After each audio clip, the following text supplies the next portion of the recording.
Buenas, bienvenidos el día de hoy a nuestro nuevo conversatorio sobre la educación. Hoy estamos con mi compañero Wilson Jacome, Carlos Martínez y quien les habla, Suat González. La historia comparada de la educación en Iberoamérica por Gabriela Ossenbach, la historiadora y escritora. Un saludo a todos y todas. El día de hoy quiero hacer la siguiente reflexión en torno a los desarrollos educativos. Yo, después de haber leído, de haberme documentado, en especial leí sobre un libro de Miguel Maldonado que habla sobre el rol que cumple la escuela actualmente. Creo que se ha desenfocado un poco, ha cambiado un poco su objetivo principal, que era crear ciudadanos críticos con un pensamiento de ellos, y creo que ahora está tornándose como un poco a ser un centro de desigualdad. ¿Qué dices tú, Carmen? Bueno, hola a todos y todas. Hoy quiero hablarles brevemente sobre un texto que pone el dedo en la llaga en la educación en Colombia, y se trata de un texto que fue escrito y publicado en el 2019 por Pérez Hidárraga, que está titulado Breve análisis descriptivo de la educación en Colombia. Ahí nos muestran unos orígenes de nuestra educación, cómo se formó, cómo se ha ido transformando o qué ha ido avanzando, en qué se ha detenido a lo largo del tiempo. En los textos que yo les voy a hablar, que se llaman Bases para el avance de la historia comparada de la educación en Iberoamérica y Génesis y desarrollo de los sistemas educativos iberoamericanos, nos dice que durante años la historia educativa en Latinoamérica fue contada como si fuera una copia de la educación europea. Pero alto ahí, nos dice Gabriel, tenemos que mirar nuestra historia desde nuestro territorio, desde lo que somos, desde nuestros orígenes y raíces, para que sea una historia contada desde nuestras vivencias y para que así la educación siga y lleve un proceso de inclusión. Creo que los comentarios significativos que han realizado mis compañeras están bastante relacionados, después de habernos documentado y leído, porque se centra en el rol que está cumpliendo la escuela actualmente, en todos esos aspectos que hemos dejado a un lado y que son bastante importantes. Hemos estado copiando bastantes estrategias de distintos continentes como el europeo, y hemos dejado a un lado nuestras raíces, nuestra idiosincrasia. Entonces debemos partir desde que esos elementos son importantes, como la cultura, desde la planeación del docente hasta cualquier decisión que se tome. Es importante tener en cuenta estos aspectos. Así es, Wilson. ¿Por qué nosotros debemos conocer la historia de la educación de nuestro país? Porque si nosotros entendemos de dónde venimos, nos va a ayudar a comprender hacia dónde vamos. Estos textos publicados por Pérez Hidárraga nos señalan que la educación en Colombia tiene muchos,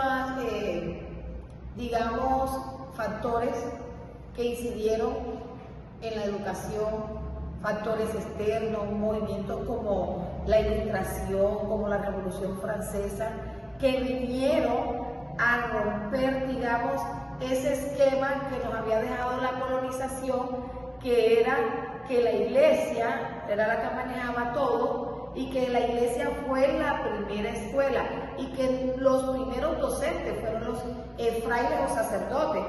Pero ellos señalan que la educación viene repitiendo muchos modelos de exclusión, de pobreza. Pareciera que dicen ellos que la educación está siendo más un privilegio que un derecho, porque hay muchas brechas, desigualdades entre lo urbano, entre lo rural, entre los modelos educativos que hemos adoptado de otros países. Pero como ustedes pueden ver, compañeros, los tres textos están ligados. Y la autora Gabriela nos dice que las escuelas fueron creadas como una herramienta para construir naciones.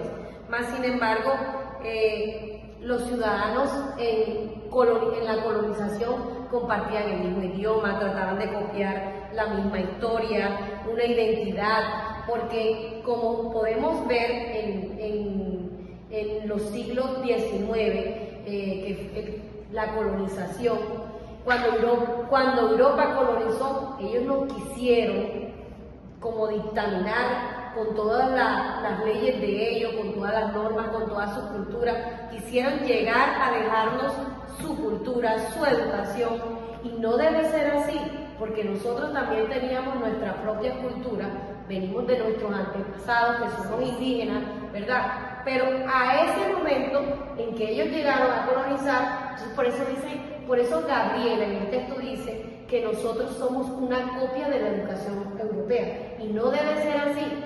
Ella dice que debemos crear nuestra propia identidad por medio de nuestra cultura, por medio de nuestras vivencias, de todas nuestras raíces, lo que todos tuvimos que pasar nosotros para llegar hasta este punto. Y por eso muchas veces la diversidad llega, pero llega a revolucionar, ¿verdad? Y es ahí donde llega el punto donde debemos incluir, donde nace la palabra incluir, porque hay tanta diversidad de culturas, fue una mezcla en ese entonces de cultura que nos llevó a identificarnos, como quien dice, a volver a nacer, pero sin dejar atrás nuestra cultura. Concuerdo mucho con lo que dice la compañera Suat y Carmen, sobre todo especialmente en un capítulo que me leí del libro llamado El Desencanto.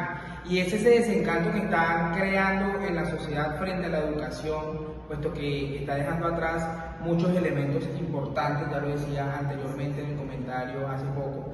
Y es que a eso estamos llamados los docentes en la actualidad, a traer esos elementos y tenerlos en cuenta para la planeación, para cualquier decisión que se tome dentro del espacio educativo y de cada uno de los procesos que se llevan allí. Yo siento que las voces de nuestros pasados indígenas estuvieron apagadas.